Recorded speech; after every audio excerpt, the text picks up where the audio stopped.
On va parler d'un drôle de sujet, là, avec Annie Boilard, présidente du réseau Annie RH. Bonjour, Annie. Bonjour à vous deux.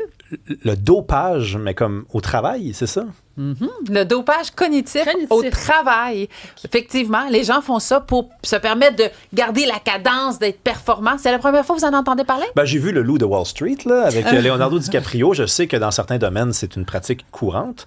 Mais là, dans d'autres domaines que les finances, mettons? Ouais. Alors, pour sortir du cinéma, il y a des gens qui nous écoutent et qui se disent « Hey, moi, j'ai pris un café ce matin. Est-ce que j'ai fait du dopage cognitif? » On conforte tout le monde? Non.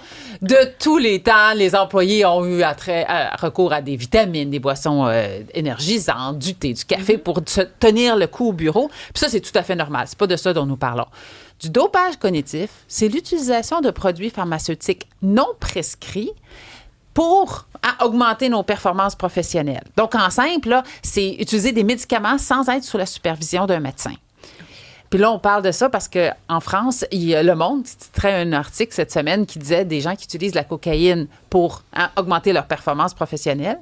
Nous, de notre côté de l'océan, il y a eu une étude qui a eu lieu il y a quelques années qui, à travers 15 pays à travers le monde, dont le Canada, qui démontrait que 14 % des employés avaient recours à du dopage cognitif. Ah oui. Fait que là, 14 % moi, ça m'interpelle énormément. Pour nous, c'est tellement important que notre ordre professionnel, l'ordre des conseillers en ressources humaines agréés, nous a alertés, nous a sensibilisés à cette réalité-là. Parce que, c'est quand moi, j'étais sur les bancs d'école en RH, on n'apprenait pas ça, le dopage cognitif. Alors, moi, je trouve que c'est de plus en plus, puis c'est important d'en parler. Peut-être donner des exemples concrets. Ben oui, que tout le monde se suive. C'est quoi que les gens utilisent pour se doper? Bon, pensez dans votre tête un petit capelet de Ritalin pour augmenter sa concentration, un petit cachet de propranolol pour réduire les effets du stress, une microdose de psychonobile pour la créativité, l'imagination. C'est quoi ça, un psychonobile? C'est souvent, on est dans la grande catégorie des champignons. Ah, pour la champignon magique. Champignon magique le matin au petit déjeuner. Ben, avant d'aller au travail. Pas comme si t'as jamais fait ça, carrément. C'est pas toujours tous les matins.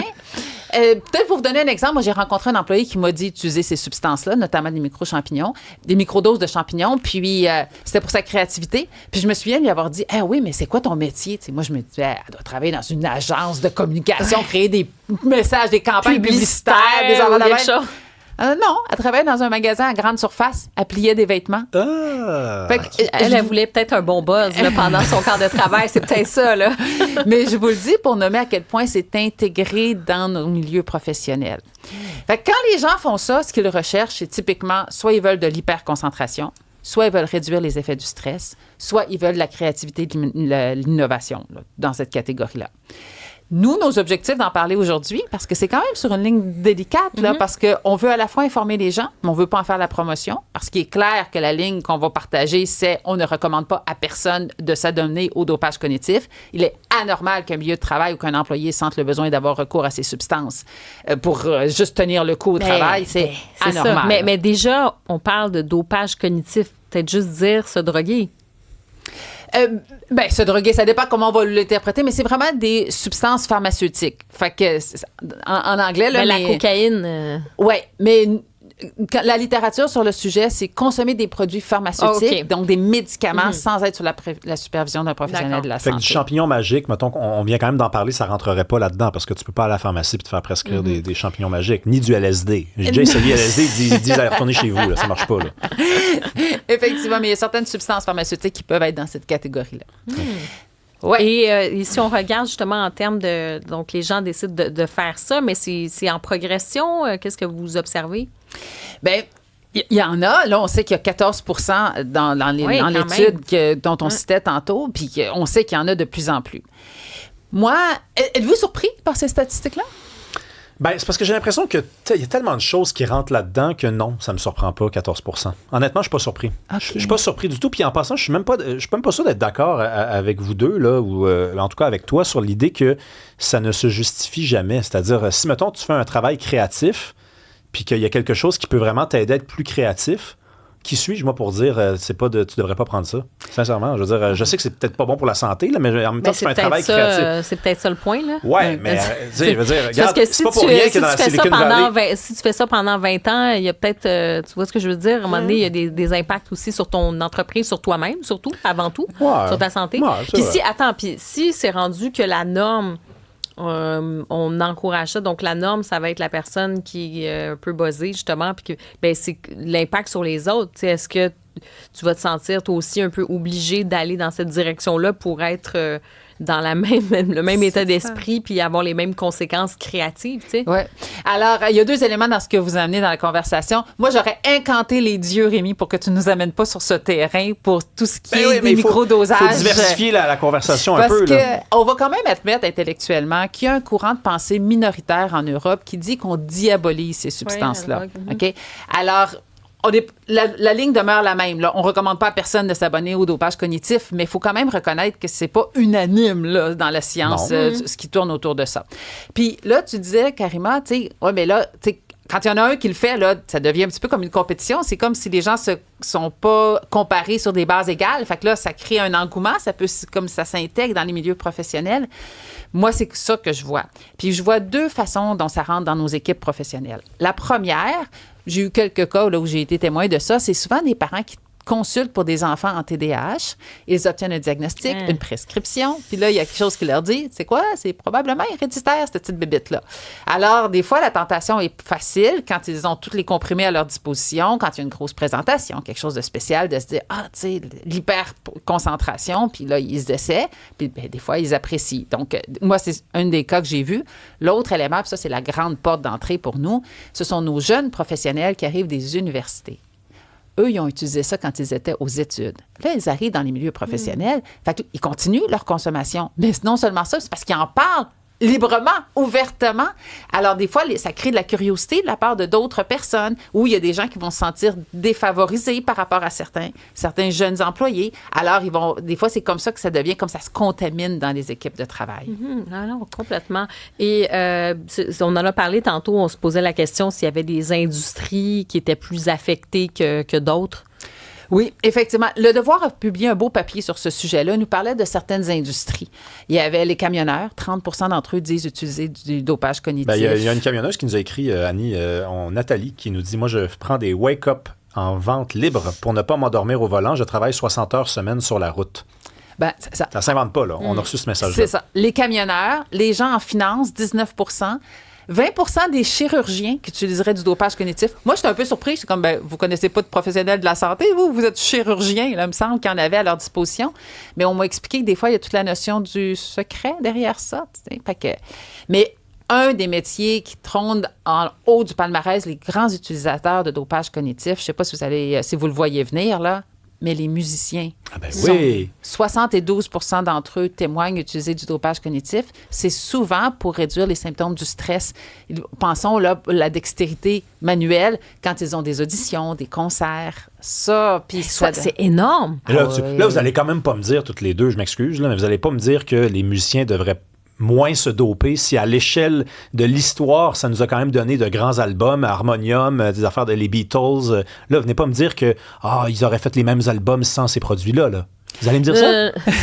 Vous oseriez aller là? Vous oseriez aller là, mais c'est toi qui parles des musiciens. Moi, j'avais pas l'intention. Moi, j'allais en parler, les musiciens, mais je me disais, c'est peut-être pas un métier comme un autre. Les artistes, c'est ça. Mais c'est le mythe des artistes, puis de la consommation, tout ça, mais il y a aussi beaucoup de mythes à ça. Ça dépend.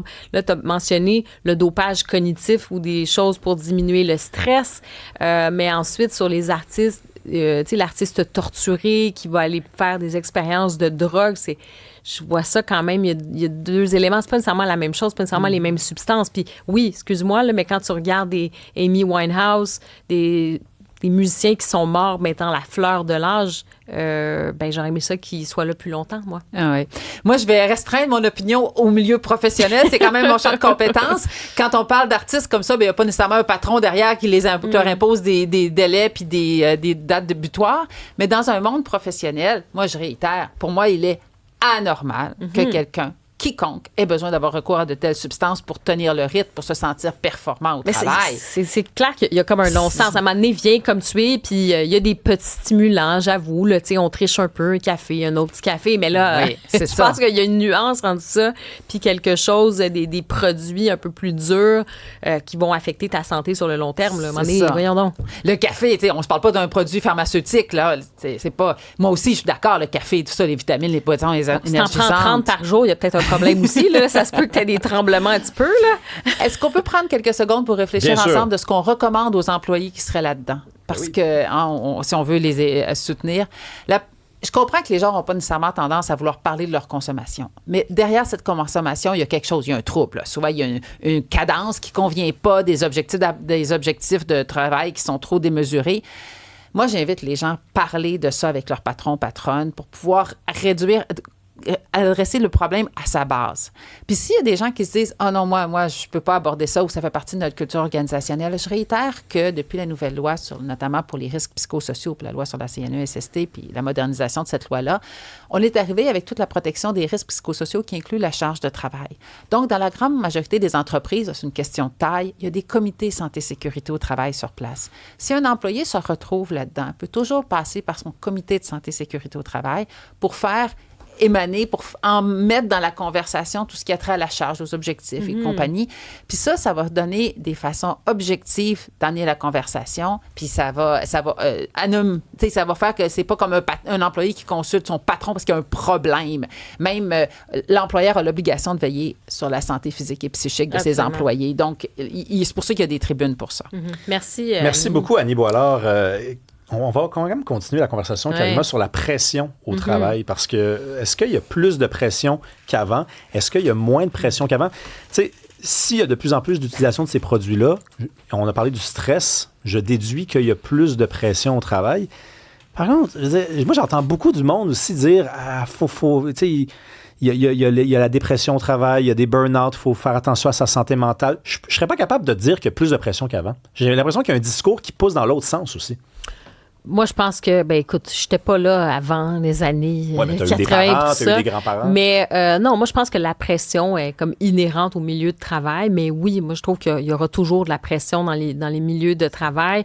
Et je te dirais même peut-être encore plus aujourd'hui, dans la mesure où, tu sais, mettons aujourd'hui par rapport à il y a 10 ans, là. Je te dis pas dans les années 80 où là, c'était, tu sais, l'argent, la pression. Puis il y avait même, c'était dans la valorisation, hein, même pour les femmes, la femme de carrière qui arrivait avec ses épaulettes. Puis c'était ça l'image là, de la power femme.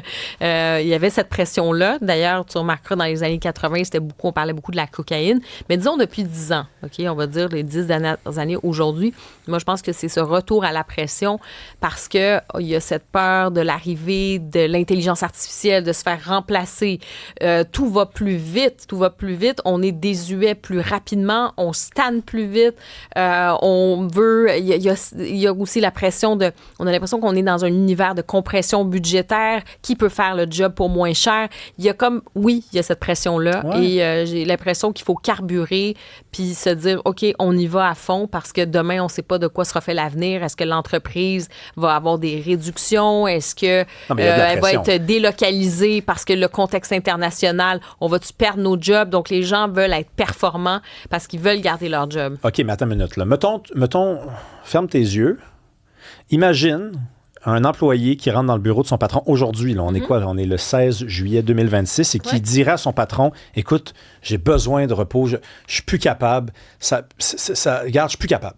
Aujourd'hui, imagine la conséquence à ça, imagine la réponse possible du patron versus cette même scène-là il y a 20 ans ou il y a 10 ans. C'est là où je veux en venir, c'est que moi, j'ai l'impression que ça passe mieux aujourd'hui. Que ces genres de conversations-là, tu peux les mener de plus en plus, qu'il y a une sensibilité relativement nouvelle pour tout ce qui est surmenage, burn-out, trop de travail, trop de charges. Et même, écoute, je veux dire, la CNESST vient d'obliger les employés, les entreprises qui engagent plus de 20 employés, je pense, à faire en sorte que si les employés ont des problèmes psychologiques au travail, l'entreprise est obligée de les traiter, et y compris si ce sont des problèmes qui sont à la maison. Ça, tu n'aurais jamais imaginé ça il y a 20 ans. Tu viens de mentionner un mot très important. Ils ont obligé. Donc, il y a une réaction, mais moi, je pense c'est le constat quand même. Moi, je pense que le constat, c'est quand même, il y a encore cette perception que avant de te rendre justement dans le bureau, c'est ça l'affaire, tu dis, ils sont obligés. Oui, OK, oui, on est sensibilisé à la santé mentale puis tout ça, mais quel est le coût pour l'employé de se montrer vulnérable? Moi, je pense qu'il y a encore un coût aujourd'hui, malheureusement. C'est-à-dire, avant de te rendre dans le bureau, c'est pourquoi tu penses qu'il y a des gens qui se rendent en burn-out? C'est qu'il y a une pression. Si c'était si simple que ça, puis « Hey, je file pas. Hey, t'appelles ton boy, je file pas. » Ben, prends d'autres journée aujourd'hui. Hein, bon, je te dis pas que dans les PME, ça peut se faire. Tu sais, t'as une...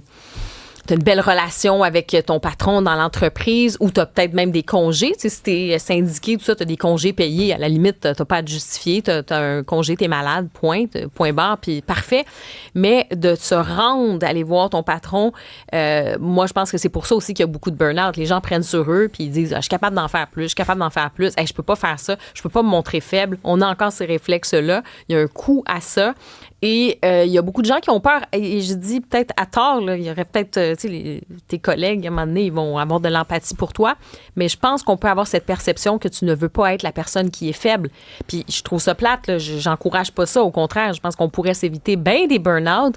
Mais j'ai l'impression quand même que c'est pas si simple que ça.